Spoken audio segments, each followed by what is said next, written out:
Hi, I'm Alex McCord, and welcome to The Real Deal on thestir.com. Today we have the final post-reunion secrets revealed episode of The Real Housewives of Orange County. Stick a fork in season 9. It is done. Now, some of you have asked me previously, why do a secrets revealed episode? Well, ratings, for one. Airing an easily cut-together package of random scenes without having to make a through line for the story is pretty easy to do, and it takes a lot less time, and it will usually deliver between 2/3 to 3/4 of the ratings of a regular episode, sometimes even more. So, really, it's an easy decision for the producers to make. Once it was called From the Vault, then Lost Footage, and now Secrets Revealed, which actually does seem like the most successful title for a ratings grab. So with all that said, let's discuss what happened. I really, truly wonder whether this is it for Tamra Judge on The Housewives, and I know I keep jumping back and forth on the possibility of her leaving by choice, being fired, etc. If you compare the two oldest franchises, Orange County and New York, here is a good example. Tamra and Aviva have both had really rough seasons. Both have been hated by the viewers. And in fact, both of them at the moment are neck and neck for the most hated housewives of all time. The biggest difference to me, and it may well be a tipping point, is how they get along with the rest of their casts. While Tamra has proved herself to be a liar and a pot stirrer, she still has friends in the cast. From what we saw on the reunion, Heather and Vicki would still film with her, and just as important, they still view her as an equal.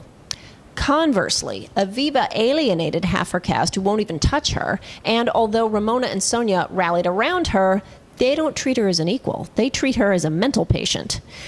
With Tamra, love her or hate her, she can still coexist with the rest of her cast. Aviva cannot, which may make all the difference. What was very interesting was Tamra's complaint that Shannon has replaced her in Vicki's affections, and Vicki did not deny it. Here's the thing. If I were Tamra and wasn't chained up with golden handcuffs, I would leave. When you're stuck as the villain, it is really hard to break out of that box. However, if I'm any of the other cast members, I'm begging for Tamra to stay. Why?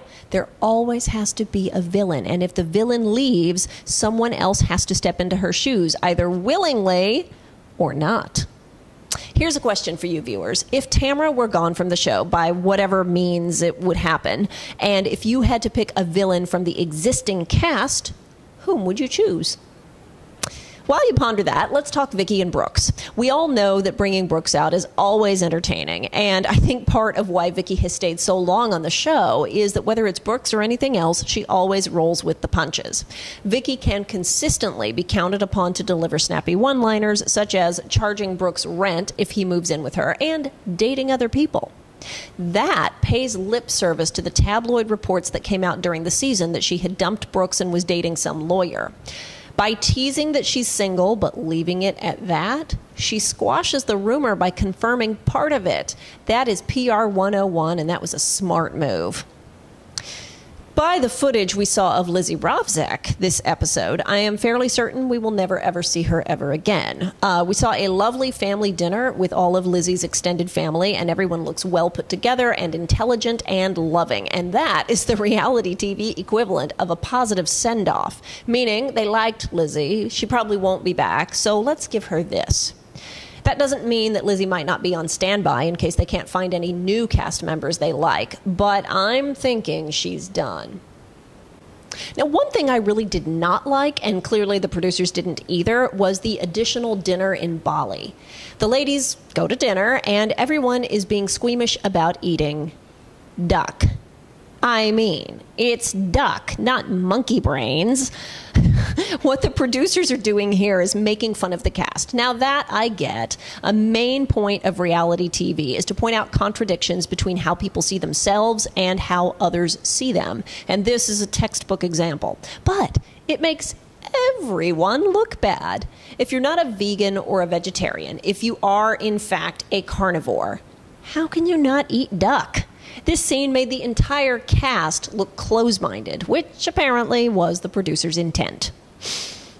Elsewhere this episode, we see Andy ask the ladies what it's like to have your relationship exposed on reality TV, and I will stand by what I have always said reality television will either kill or strengthen your relationship. It either brings you closer together or it drives you apart. There is no middle ground.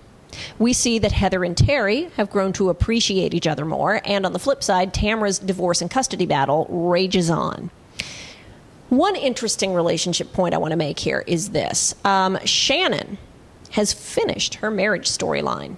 Her entire first season was about her crumbling marriage that was then fixed by the end of the show, and now she and David are happier than ever. It's a success story. Now, that made her a terrific first season cast member, dynamic and interesting to watch. Now, cast your mind back a bit. Let's think about other scenes with Shannon. Shannon getting her kids ready for a trip, taking her daughter to cotillion, doing feng shui. Were any of those scenes as interesting as her marriage drama? My point here is that Shannon has absolutely earned herself a second season. However, in that second season, what's she going to talk about? What will her second season storyline be? Let me know what you thought in the comments. For now, I am Alex McCord. You're watching The Real Deal on thestir.com. Don't forget to subscribe on YouTube, and I will see you tomorrow.